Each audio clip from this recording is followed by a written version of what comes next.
پوچھنا چاہیں تو شوق سے تشریف لائیں، آ جائیں۔ ان کے ہوتے ہوئے آپ کو موقع ملنا مشکل ہے۔ بشیر حیات صاحب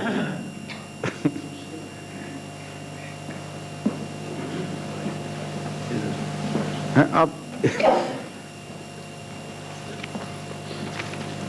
السلام علیکم۔ وعلیکم السلام ورحمۃ اللہ۔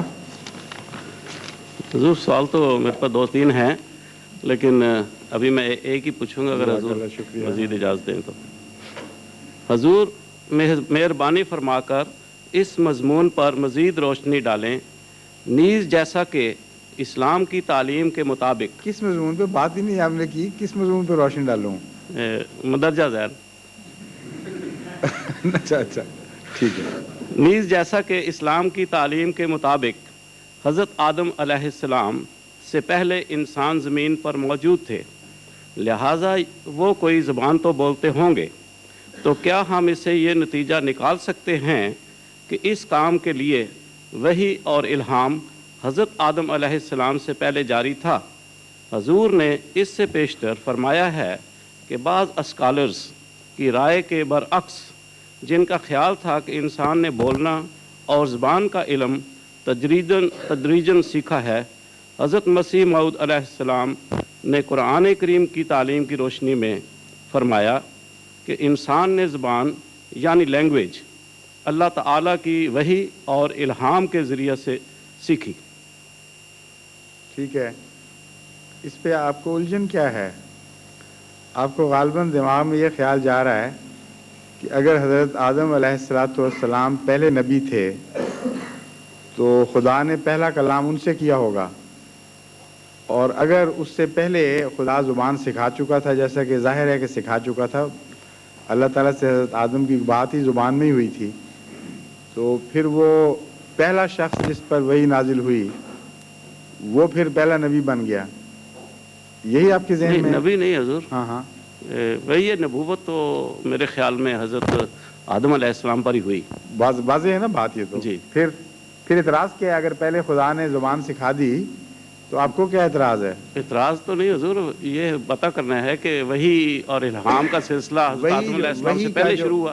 دیکھیں، وحی کے ذریعے ایک بات سکھانا یہ بہت بڑا وسیع مضمون ہے۔ آدم سے پہلے انسانوں کا آپ کو خیال آیا، شہد کی مکھی کا کیوں خیال نہیں آیا؟ وہ اس سے بہت پہلے بستی تھی دنیا میں۔ حضور میں نے ایک بات سن لیں ایک منٹ۔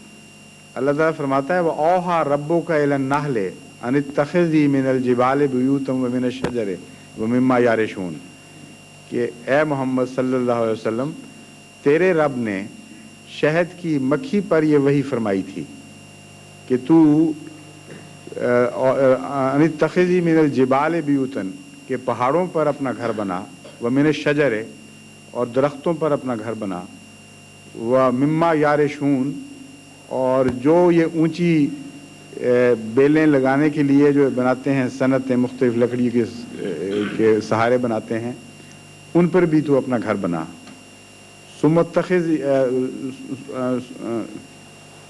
ثم کلی من کل الثمرات فصلوں کی سبل ربک ذللا، پھر ہر قسم کے پھلوں میں سے کچھ کھا، اور اس کے بعد شہد کا ذکر آ جاتا ہے مضمون۔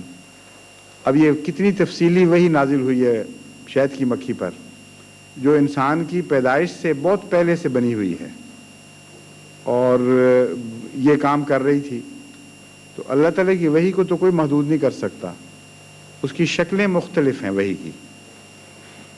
بعض وحی کی شکلیں القاء کے ذریعے ہوتی ہیں، بعض فطرت میں وحی کھود دیتی ہے نقش، اور وہ انسان کو پتہ، اس چیز کو پتہ نہیں لگتا کہ مجھے خدا نے کوئی خاص چیز دی ہے واضح طور پر، لیکن فطرت میں لکھا جاتا ہے وہ۔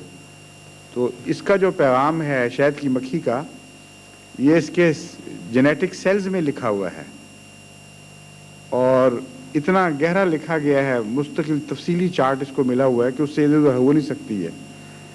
تو خدا تعالیٰ نے جب زبان سکھائی تو اس کے لیے بھی یہ ضروری نہیں ہے کہ ایک شخص کو بلا کر اس کو زبان سکھائی گئی ہو اور اس کو کہو باقیوں کو سکھاؤ، بلکہ خدا کے فرشتوں نے خدا تعالیٰ کے تصرف کے تابع انسان کو اس مضمون کی طرف مائل کرنا شروع کیا۔ ایک سے زیادہ انسانوں کو شروع کیا ہوگا اور رفتہ رفتہ اللہ کی ہدایت کے تابع یہ زبان پھیلی. یہ مراد ہے. یہ مراد نہیں ہے کہ جس طرح انبیاء کو الہام ہوتی ہیں زبانیں اس طرح تفصیل سے کھلے لفظوں میں الہام جاری ہوا ہے. بعض کلمات خوابوں کے ذریعے دکھائے جا سکتے ہیں. ہو سکتا ہے ابتدائی انسانوں کو خواب میں خدا تعالیٰ نے بولنا سکھا دیا ہو, چند کلمات جاری ہوئے, پھر اس کے بعد باقی زبان جو ہے وہ رفتہ رفتہ خدا کی ہدایت کے مطابق ترقی کرنا شروع کر دی. حضور یہ سوال بنانے کے وقت میں نے مزید علماء سے بھی مشورہ لیا تھا, تو یہ شہد کی مکھی کا بھی مسئلہ آیا تھا. تو اس میں یہ نہیں پتہ لگتا تھا کہ یہ شہد کی مکھی پہلے پیدا ہوئی حضرت آدم علیہ السلام سے کہ نہیں, یہ ہمارے مسئلہ یہ نہیں پتہ لگ رہا تھا. اچھا, نہیں بہت پہلے سے پیدا ہوئی. جی بس, جزاک اللہ.